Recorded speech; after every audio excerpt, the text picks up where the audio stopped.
কাল কিয়ামতের দিনটা বড় ভয়ঙ্কর হবে, এত ভয়ঙ্কর বন্ধু। আমার নবী বলেছেন উলঙ্গ অবস্থায় মানুষগুলো হাসরের ময়দানে একত্রিত হবে রে। ও বন্ধু, প্রত্যেকের কবর থেকে ওই হাসরের ময়দানটা কমপক্ষে 50,000 বছরের রাস্তা হবে রে বন্ধু। এই জন্য নবী যখন মেরাজের রজনীতে বোরাক দেখেছিল, আমার নবীকে আল্লাহ দাওয়াত দিয়েছে, বোরাক দেখে আমার নবী এত ক্রন্দন করেছিল, মনে হয়েছিল যেন আমার নবীর চক্ষু মোবারক দুইটা ঝর্ণা হয়ে গেছে। রে যুবক, কাল কিয়ামতের দিন ঘাম এত ঘামবে রে, কেউ মাজা পর্যন্ত, কেউ নাভি পর্যন্ত, কেউ বা আবার পুরো শরীর বন্ধু ঘামের নিচে ডুবে থাকবে, আবার মাথার মগজ টকবক টকবক করে উতরাইতে থাকবে রে। আল্লাহ বলেছেন লা ইয়ামুতু, people will not die that day, সেদিন মানুষ আর মরতে পারবে না। আল্লাহ বলেছেন ফিহা ওয়ালা ইয়াহইয়া, people will not be able to live that day, মানুষ সেদিন বাঁচতেও পারবে না।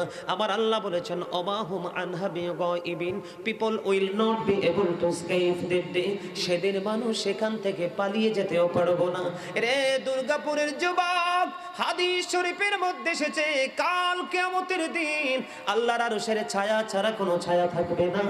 ওই কাল কিয়ামতের দিন এই দুর্গাপুরের যুবকগুলো চাইয়া দেখেন চাতক পাখির মতো বসে আছে। আমার কাছে এত সুন্দর লাগে রে যুবক, আমার হৃদয়টা ঠান্ডা হয়ে গেছে, কলিজা ছুঁয়ে গেছে তোমাদের উপস্থিতি এবং মনোযোগ।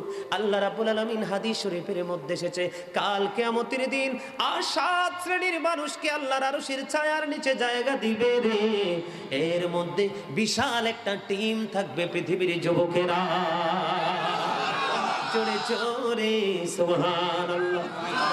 কেন গো ও বন্ধু, আল্লাহ সূরা ইনফিতরের মধ্যে কিয়ামতের সিম্পটমটা জানিয়ে দিয়েছেন। ইদাস সামাউ ফাতরাত ওয়া ইদাল কাওয়াকিবু ইনতাসারাত ওয়া ইদাল বিহারু ফুজ্জিরাত ওয়া ইদাল কুবুরু বু'সিরাত আলিমাত নাফসুম মা কদ্দামাত ওয়া আখারাত। জোরে জোরে বলুন আল্লাহু আকবার। আকাশ টুকরো টুকরো হয়ে যাবে, চন্দ্র তারাগুলো ঝরে ঝরে পড়বে, সমুদ্র বন্ধু উদ্বেলিত হয়ে যাবে। সবচেয়ে বড় ভয়ঙ্কর খবর রে, আল্লাহ বলেছেন ওয়াইদাল কুবুর বু'সিরাত আলিমাত নাফসুম মা কদ্দামাত ওয়া আখারাত। কবরটা যখন ওপেন হয়ে যাবে, আসমানটা ভেঙে চলে যাবে, তারকাগুলো বন্ধু বিক্ষিপ্ত হয়ে পড়বে, সমুদ্র উদ্বেলিত হয়ে যাবে, তখন কবরটা বন্ধু ওপেন হয়ে যাবে, উন্মুক্ত হয়ে যাবে।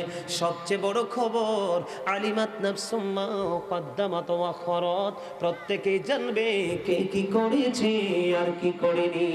জোরে জোরে আল্লাহু আকবার। এই পৃথিবীর যুবক বলে হুজুর যৌবন কালের পাওয়ার এত বেশি কেন?